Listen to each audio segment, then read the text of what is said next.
நேற்று முன்தினம் டெல்லியில் பிரதமர் தலைமையில் முதலமைச்சர்கள்லாம் கலந்து கொள்ளக்கூடிய நிதி ஆயோக் கூட்டம்.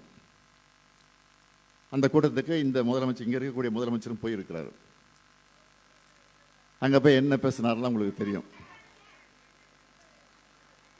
திராவிட மாடல் ஆட்சியில் தமிழ்நாட்டு உரிமைகளுக்காக நாம் வச்ச கோரிக்கைகள் சிலவற்றையும், நம்ம ஆட்சியில் செஞ்சிருக்கக்கூடிய சாதனைகளில் சிலவற்றையும் தன்னுடைய உரையில் அவர் பேசியிருக்கிறார். முதலமைச்சராக இருந்த விஜய் பேசியிருக்கிறார். அதே சமயத்தில் பேசுனது நம்ம வரவேற்கிறோம். அதே சமயத்தில் நான் முதலமைச்சராக இருக்கிறப்ப இதே மாதிரி டெல்லி சென்று பேசினப்போ இப்போ முதலமைச்சராக இருக்க என்னவெல்லாம் பேசினா தெரியுமா? நான் அவருக்கு ஞாபகப்படுத்துகிறேன். அமலாக்கத்துறை வழக்கில் இருந்து தப்பிப்பதற்காக போனாங்க, பாஜக காலில் விழுந்து மறைமுக கூட்டணி வச்சிருக்காங்க, அதனால தான் குரூப் ஃபோட்டோ எடுக்கும்போது முன் வரிசையில் நிற்க வச்சு ஸ்டாலினுக்கு இடம் கொடுத்தாங்க. இதெல்லாம் யார் சொன்னது? அவர் சொன்னது. இப்போ நீங்கள் என்ன பண்ணிட்டு வந்திருக்கிறீங்க? நான் கேட்கவா?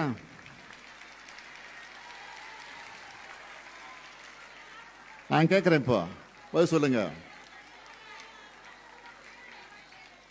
மிஸ்டர் சீஃப் மினிஸ்டர், மாண்புமிகு முதலமைச்சர்,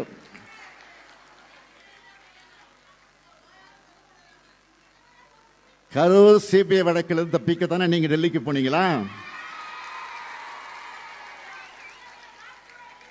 பாஜகவை உறுதியா விமர்சிச்சு பேசினா உங்க ஆட்சிக்கு ஆபத்து வந்துடுன்னு பேசவே பயப்படுறீங்களா? இந்த கேள்வியெல்லாம் கேட்டு ஒரு முதலமைச்சராக நீங்க அரசு கூட்டத்தில் கலந்துகிட்டத உங்களை மாதிரி நான் தரந்தாழ்த்தி விமர்சிக்க விரும்பல.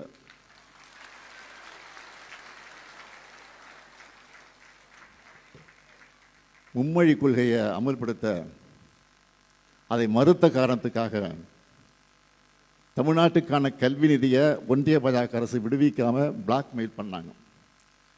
திமுக அரசு அதை எதிர்த்து போராடணும். அதில் கூட இப்போ இருக்கிற முதலமைச்சர் என்ன சொன்னார்?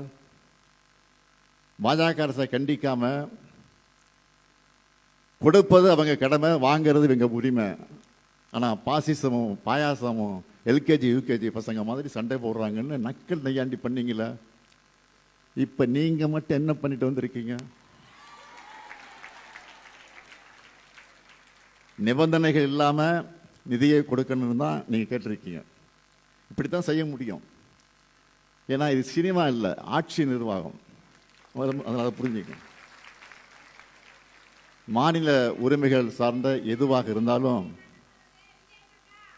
மாநில உரிமைகள் சார்ந்த உரிமைகள் எதுவாக இருந்தாலும் திராவிட மாடல் அரசு போட்டு தந்த ப்ளூ பிரிண்ட் படிதான் யாராக இருந்தாலும் செயல்பட முடியும். சொல்லப்போனா இந்தியாவுடைய 2வது பெரிய பொருளாதாரம் தமிழ்நாடு. பெண்கள் அதிகம் தொழிற்சாலைகளில் பணிபுரியக்கூடிய மாநிலம் தமிழ்நாடு. நம் மாணவர்களுக்கு நீட் விலக்கென திமுக அரசோட பாலிசி நோட் மாதிரி தான் முதலமைச்சருடைய மொத்த பேச்சும் இருந்துச்சு. ஈயடிச்சாங்க காப்பியாக இருந்தால் நல்லா இருக்காதுன்னு 2030க்குள்ள $1 டிரில்லியன் பொருளாதாரம்னு நான் சொன்னதை மட்டும் 2036க்குள் $1.5 டிரில்லியன் அப்படின்னு கொஞ்சமாக ஏதோ பட்டி பார்ப்பாங்களே காரில், பட்டி பார்க்குற மாதிரி முதலமைச்சர் பேசிட்டு இருந்திருக்கிறார். இருந்தாலும் அதுக்காக என்னுடைய வாழ்த்துக்கள். மிஸ்டர் சீஃப் மினிஸ்டர், உங்களுக்கு நன்றி. ஓ சாரி, மாண்புமிகு முதலமைச்சர் அவருக்கு. இப்போ வேற ஒன்றும் இல்லை. இப்போ நான் கேட்ட கேள்விகள்லாம் இங்கே வந்திருக்கக்கூடிய மகளிரணி உடன்பிறப்புகள் மக்கள் கிட்ட கொண்டு போய் சேர்க்கணும், மக்கள் கிட்ட கொண்டு போய் சேர்க்கணும்.